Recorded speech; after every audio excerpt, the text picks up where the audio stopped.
Good evening, everyone. I'd like to welcome you to the Board of Selectmen's meeting, March 22nd, 2018. First on our agenda is we're delighted to have both Mr. Rapetti and Ms. Hoffman here to talk about the plans for the town meeting regarding clickers. And would one of you like to speak to that? Okay, sure. We thought that it would be worthwhile investigating what the cost would be to have clickers at town meeting this year. So we got an estimate from the same.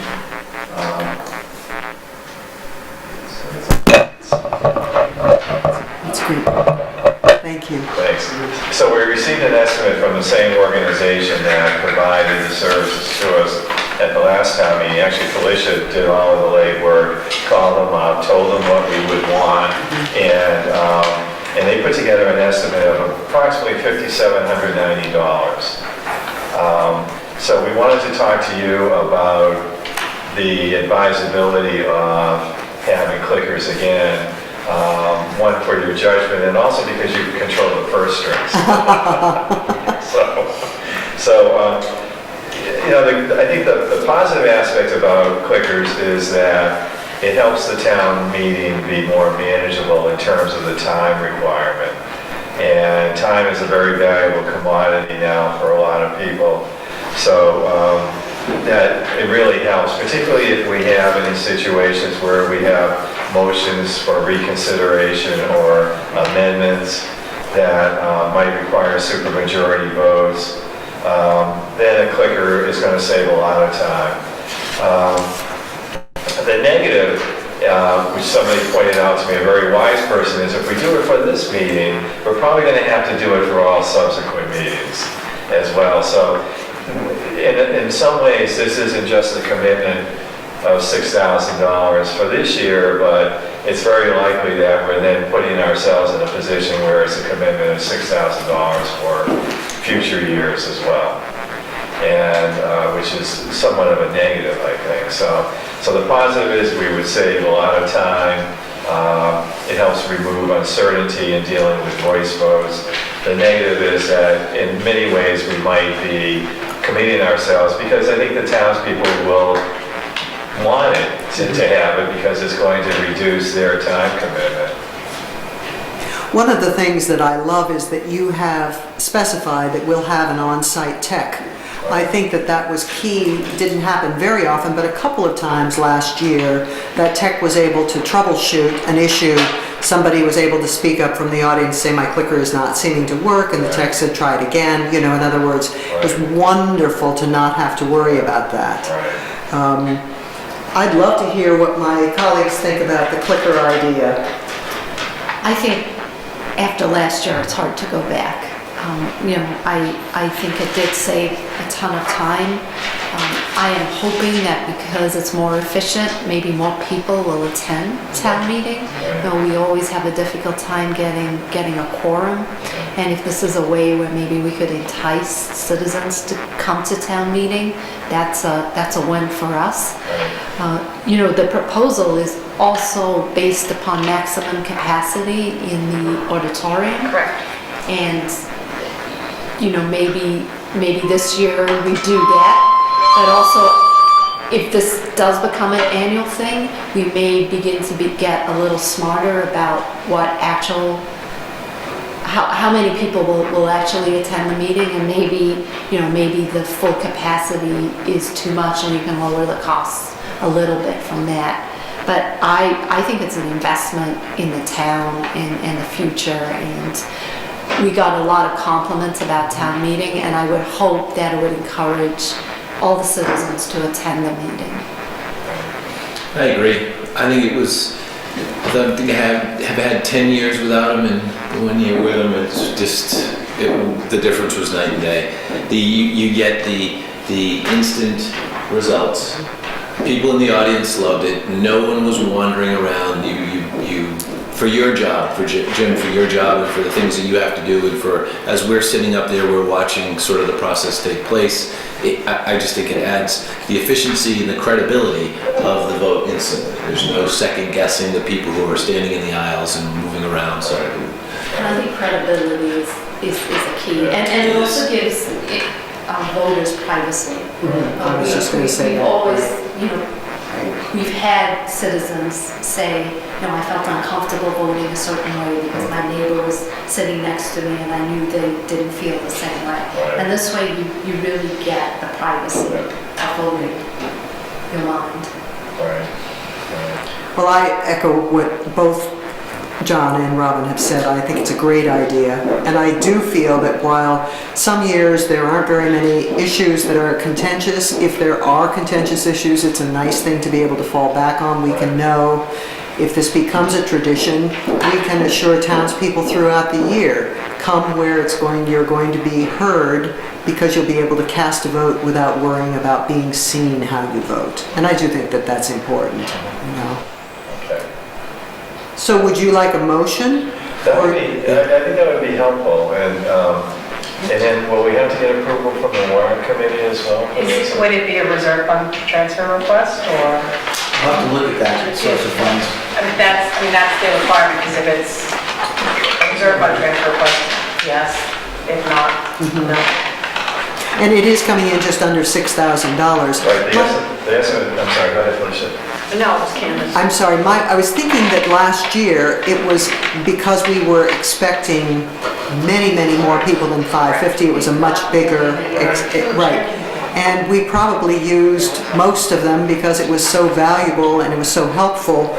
So I think this is a reasonable amount, and I would hope that warrant would be able to support that as well. Okay, one other point that I think I should make, it's probably going to be most prudent to have a number of clickers equal to the capacity of the hall.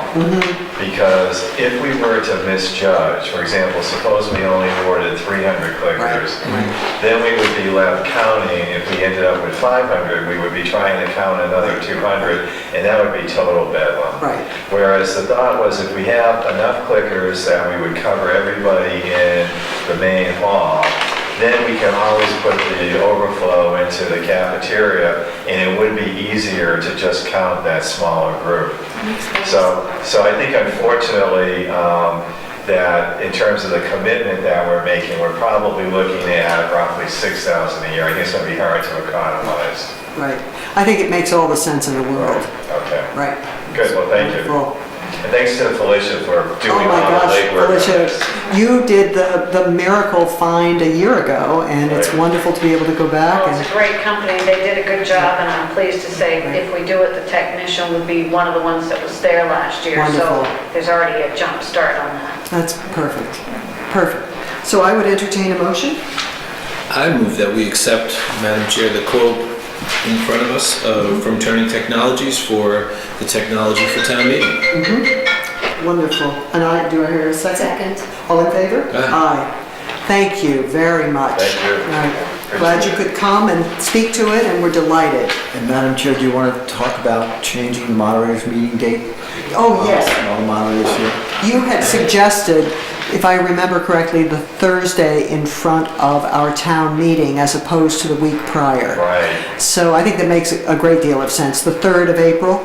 May. I'm sorry, May. That's right. That's right. You scared me. Not to jump, that's right.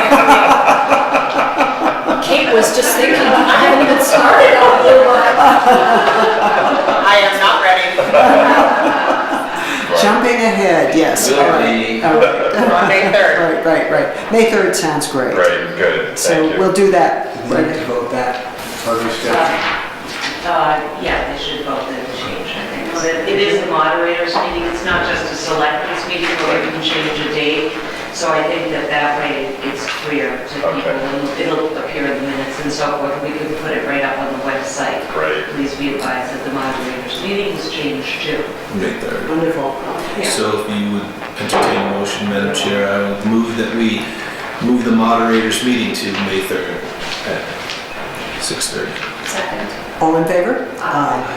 Perfect. Good, thank you very much. Thank you so Appreciate it. much and for coming. Thanks. Thank you.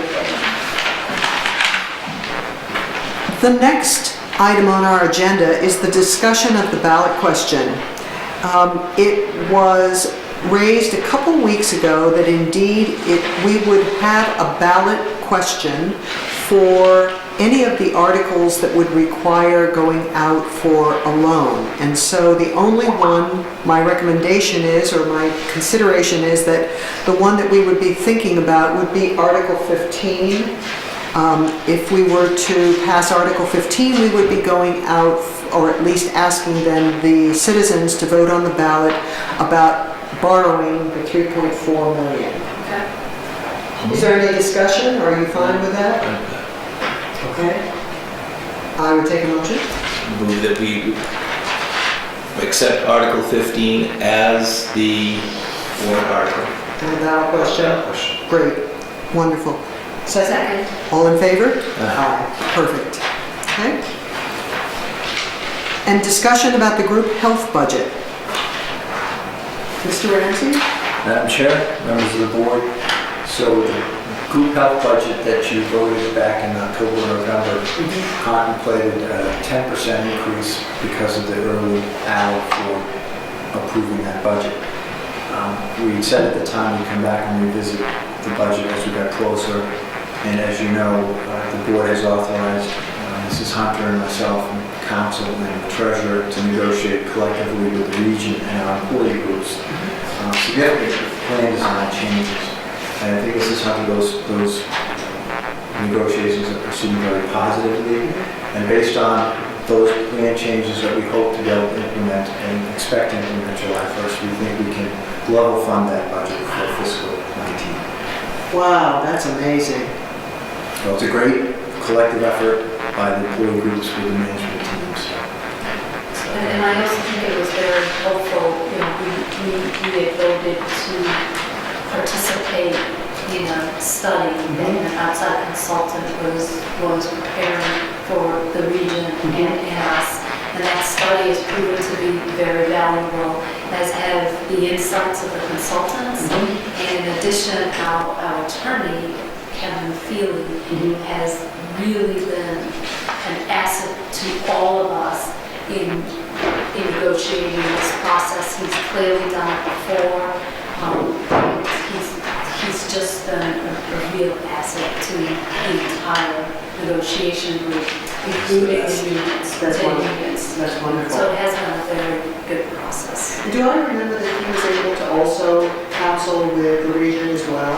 They actually requested that he participate in these negotiations, because the region's attorney has no experience with healthcare, because typically school or teachers negotiations exclude healthcare, and that's something that the towns negotiate. So he's been a real asset to the region as well, and to their attorney, who said she could never have done this on her own. Well, we certainly thank you, Mr. Ramsey, for making that possible. So that's a wonderful thing for the region to be able to borrow, Mr. Healy. That's great. All right, so level funding, that's a wonderful bit of news. So do you need to vote? Yes, you do. So I make a motion to accept the revised healthcare budget for $2,564,683. Second. All in favor? And it level funds the budget. The percentages want to change, but I think it's somewhere around 0.5. Well, it's Wonderful. Golly, what good news. In terms of our next agenda item, I do have an appointment, and that is for the Dover Historical Commission. Stephen Kruskal is the chair of the Dover Historical Commission, and he is submitting to the Selectmen of Dover the name of Sierra Bright to assume the seat on the Historical Commission that Janet Komisky previously occupied. And I'll read what he wrote. The members of the Dover Historical Commission convened last Tuesday evening at the regularly scheduled monthly meeting. All the members concurred that Sierra, who has volunteered for this open position, is an excellent candidate. We seek the approval of the Selectmen by the appointment of Sierra Bright to the Dover Historical Commission. It will be a 3-year term expiring June 30th of 2020. Is that wonderful? It is wonderful. So, Madam Chair, can I just add that I know Sierra, got to coach her son, great person, great family, great addition. It's wonderful. So you're gonna make a motion? I make a motion that we, Sarah, congratulations. I make a motion that we accept Sarah Wright to the Dover Historical Commission For 3 years. for a 3-year term, for nothing less than a 3-year Do I term. hear a second? Second. All in favor? Aye. I just want to note that Sierra Bright and I just passed, as I came on to open space, Sierra was leading open space, and I think we shared about 2-3 meetings together. I think I was in that tenure as well, yeah. I think so too, and so just in passing, but I'm thrilled to have her back in town working on a commission, so I think that's a wonderful addition. Thank you, Sierra, that's great. And I think we should thank Janet Kinnison Oh, well. for her service. And you know something, you're so right. Janet has been an integral part of the Historical Commission for years and years and years, and has given so tirelessly in terms of her time. She's been secretary. I know she's held other responsibilities in that commission, and I believe that timing was beginning to be a problem. The commitment of time was a problem, and so Janet, we thank you so much for all the service you've given, and hope that we'll see you doing other things in town as well, but with perhaps a little less time commitment. And great minutes. She makes. Oh, absolutely, that's right. Timely So, as well. Janet, thank you very much, and thank you, Robert, you're absolutely right. Absolutely right. Other business, I believe we have a total of, this is coming from Craig Hughes, a total of $458,700.18 has been spent from the snow and ice budget through this last storm, leaving a balance of $36,299.82. Craig Hughes, Chief Hughes, is requesting an additional $75,000 to cover those expenses. Certainly with these 4 nor'easters, even if it's 3.5, it's still been a challenge. 3.25. This was a non-event. And we'll take it. Yeah, I was so happy this morning when I woke up and there was a dusting. I know. We sat at Warrant last evening and everyone kept going, is it gonna snow? It's gonna snow. They're still predicting. Nothing. No, they're not. And so it was happy news this morning, I agree with you. But you know, Madam Chair, we definitely owe Craig and the entire team a round of thank you and gratitude, because in addition, we think it's a non-event, but for them, it's still an event. The trucks are out at 4 a.m., they're on the road, they're preparing, they're pre-treating all the things that go into it, so they're all there, they're all available, the trucks are ready, it just doesn't happen overnight, they all have to prepare it, get it ready, so thank you to Craig and all the members of his team and staff for everything they do, because I think this is money well spent. Absolutely. You know something, to your point, I'm on Haven Street, and so I hear the commuter traffic that starts up in many cases around 5:30, 6 o'clock, and you can hear it just going,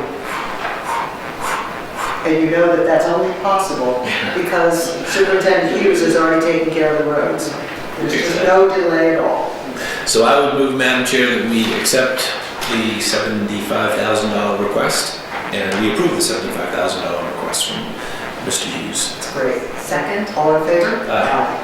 Thank you.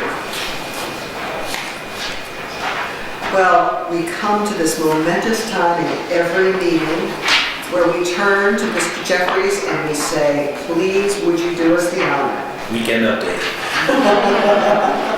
There are a lot. There are a lot, and I'm hopeful that we're going to get invited one of these days to something. Retroactively, March 12th, memorial service at Elm Bank. March 24th, marketing dinner at Elm Bank. March 25th, the bridal shower at Hale Reservation. April 7th, the Deerfield School annual fundraiser at Hale Reservation. April 10th, at the Boston College Center and Conference Center, the Roach Center Conference and Dinner at the Connors Center. April 12th, Boston College Young Presidents Organization at the Connors Center. April 13th, Boston College Law School Conference and Dinner. Mr. Petty left right before he was able to tell if he is attending or not. He may be sponsoring the event.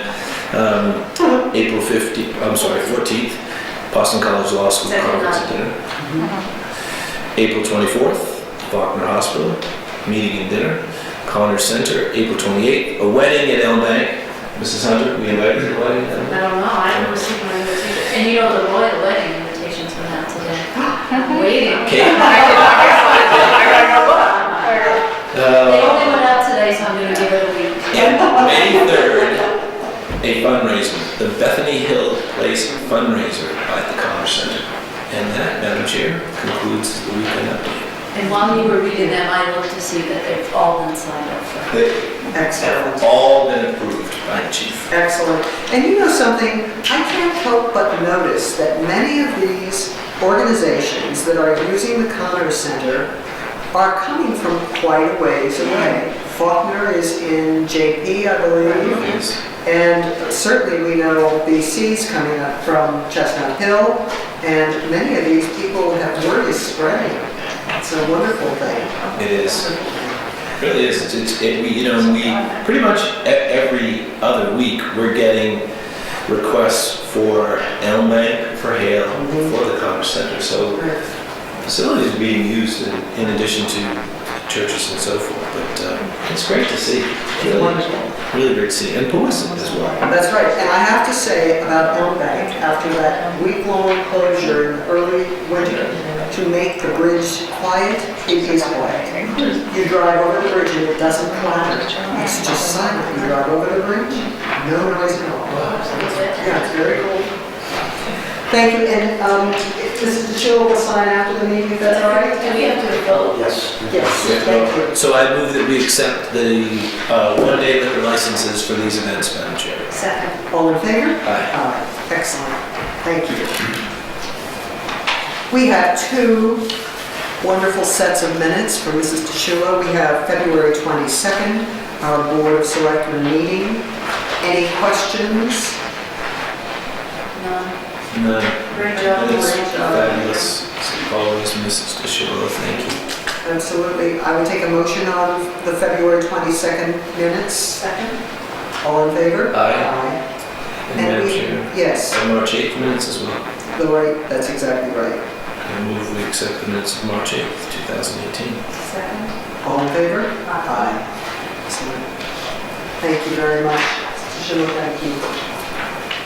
Do we have any comments? Just one question. Yes.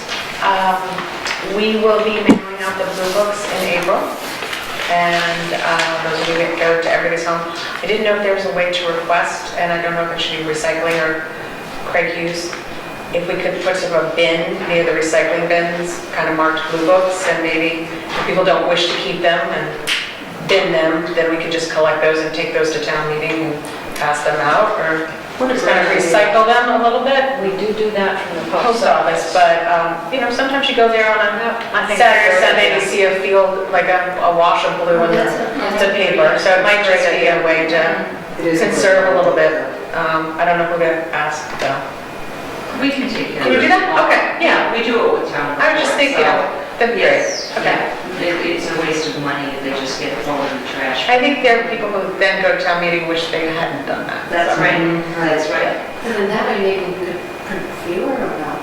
'Cause you- Well, we could see this year, I mean, we could see maybe if there's an impact and kind of going forward. I believe that Mrs. Weld has decided to print 500 this year with the idea that by placing them strategically in town, Yeah. people will have the opportunity For the to town come to reports. the townhouse for Yeah. their town reports and see whether they all disappear, whether people actually take them all, or whether they're happy. Some people are going to be happy, I imagine, to read them electronically. Right. So I think that it's great to also do something with the Blue Book so that we can get a sense of just how much are people reaching for hard copies these days.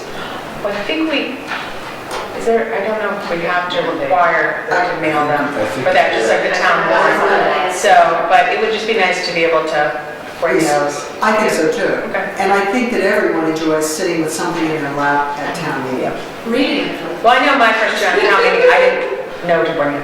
So I went and I didn't have one, so I was like, okay. Madam Chair, could I make two other comments Yes, of in course. this opportunity? First, to thank Mrs. King and all the members of the warrant committee for Monday night.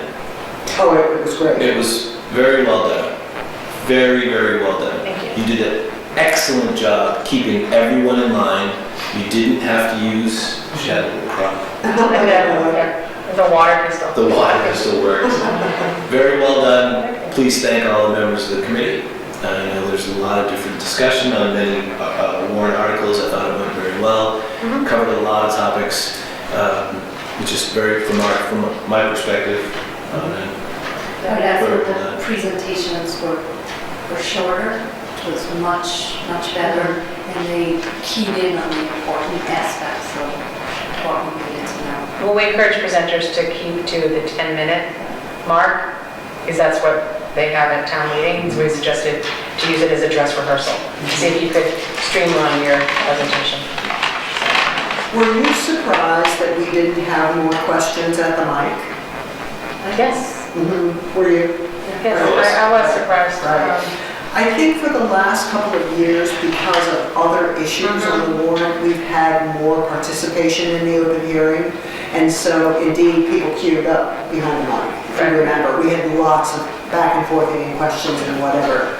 But it was amazing to me. There were a couple for most articles, but then there were a few that had not. Well, the amateur statistician in me is that I sit there and tick off questions for each article. And it was in keeping with a little bit last year. Again, no questions on operating budget, no questions on school. We had 2 on capital we had no on capital last year. But I think maybe last year we had some issues that people were very keyed up to talk about and wanted to get the meeting through to the later articles. That might have been it. But you know, with credit to the schools, they figured out what they need to present. They do a good job. Right, and so they do a really good job, you know, and the uniformity between the region's presentation and Chickering's, I really like that. You know, they presented the data in the exact same way, and so it was easy to compare what was going on. So, you know, credit to the school committees for really zeroing in on what the citizens want to know. And I think Erica Albers, who presented She did a great operating budget, Yeah, she did an excellent job. Right. She did an excellent job. To your point, Mrs. Hunter, I would love to see, again, the actuary and the statistician, the increases, the year over year as a percent increase, because I know Mrs. Hunter and I do it. We have a battle over who is more accurate year after year after year on all the lines and budgets and items that we compare to. She cheats, uses technology. I do it the old-fashioned way. Well, not to brag, but I did bump into Felicia on Sunday at the transfer station, and my estimate of when we would end was off by 3 minutes. I was thinking that too. Was it 20 of 10? Was that it? Yeah, it was, yes. I was off by 3 minutes. Oh my gosh. And I almost stalled it, like to drag it out.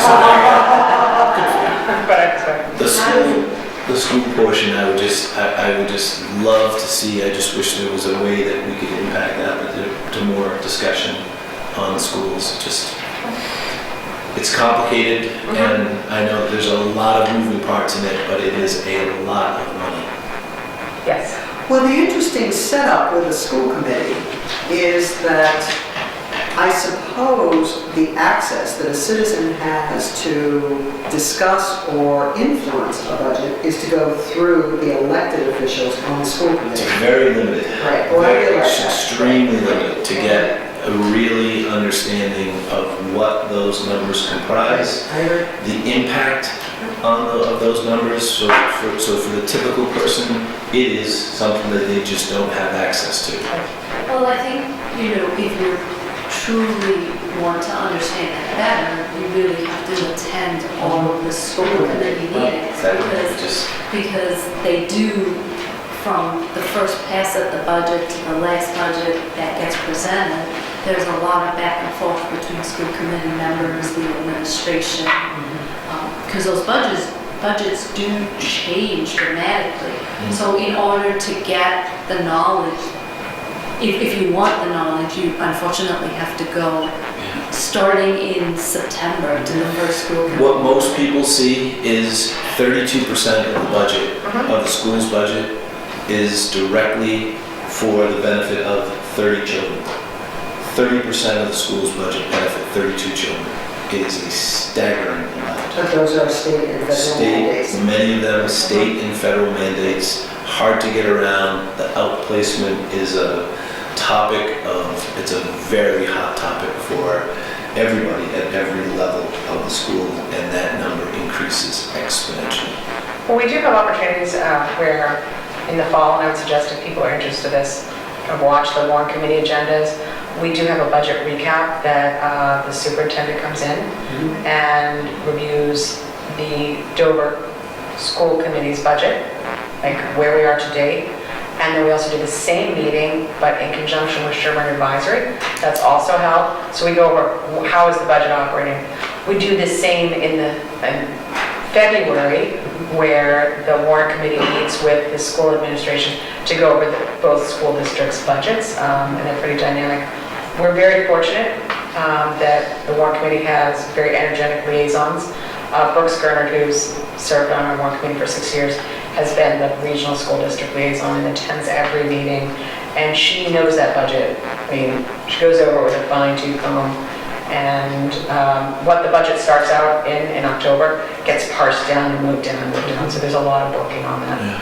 But I would strongly encourage people to come to our meetings or the school district's meeting, and all that information, if you go onto Dover's webpage, there's a school link, click on that, and you keep, it's like I think 3 or 4 clicks, and you can get on the documents for that. And both schools, that's what I was going to say, both schools, all their meeting documents are electronic, including their budgets. So you can go onto both websites and look to see the material that was discussed and handed. And YouTube.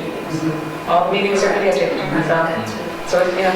The other thing that I love is that in your meetings, when the superintendent comes, it's wonderful to hear his or her, in that case, but his philosophy as he's able to apply it to a growing budget and to his appreciation for what's happening in the various schools. So it's a wonderful forum to hear a little more casually what's driving some of the choices that are made. So you're right. Good. The second part of my 2-part presentation was to welcome back Mrs. Green. Oh, thank you. It's very, very nice to be back. Thank you. It's nice to see you back at the table. Thank you very much. It really is. It's a pleasure to be here, and I'm so looking forward to it. So thank you for that. She's a good I'm liar. just fortunate. I do.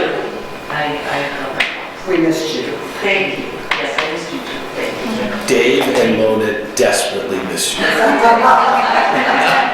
believe me, I came back and I did not come back to staff work, so I think they have everything well in hand, so. They did. Yeah, thank Well, you when very things much. hum, they hum. That's right. That's absolutely. That's a wonderful thing. Yeah. Good. Do we have, I've asked it, but do we have any citizens' comments? Ms. Hoffman, no? No? Well, then I would entertain motion to adjourn. Move we adjourn. All in favor? Aye. Thank you and good evening.